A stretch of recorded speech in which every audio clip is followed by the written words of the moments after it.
నమస్కారం, చరణ్ టీవీకి స్వాగతం. పార్ట్ 1.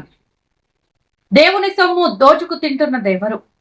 కోట్లాది రూపాయలు ఆదాయం ఉన్న ఆలయాన్ని ఎండోమెంట్ పరిధిలోకి రాకుండా అడ్డుకుంటున్న పెద్ద మనుషులు ఎక్కడ ఉన్నారు? నయా పైసా ఆదాయం కూడా లేని ఆలయాన్ని ఎండోమెంట్ చేశారు. కానీ కోట్లు వచ్చే ఆలయాన్ని ఎందుకు దేవాదాయ శాఖ పరిధిలోకి రాకుండా అడ్డుకుంటున్నారో వారికే ఎరుక. మెదక్ జిల్లా అల్లాదుర్గం శ్రీ రేణుకా ఎల్లమ్మ టెంపుల్ కు వచ్చే కోట్ల ఆదాయం ఎవరి జేబుల్లోకి వెళ్తుందని స్థానికులకు సైతం అంతుచిక్కని వైనమిది.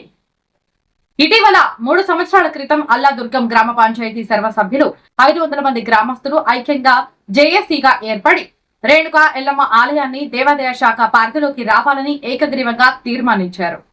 అప్పట్లో మాజీ ముఖ్యమంత్రి కేసీఆర్ ఎండోమెంట్ మంత్రికి కలిసి వినతి పత్రాలు కూడా సమర్పించారు.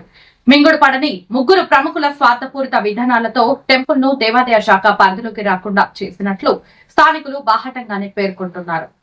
మరో విషయం ఏమిటంటే అల్లాదుర్గంలో నయా పైసా ఆదాయం లేని శ్రీ వీరభద్రస్వామి టెంపుల్ ను ఎండోమెంట్ లో వేశారు.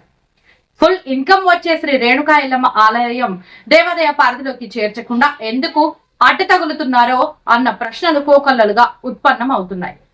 ఆలయ ఆదాయం మింగుతున్న తిమింగలాలపై వరుస ప్రసారాలు మీ చరణ్ టీవీలో.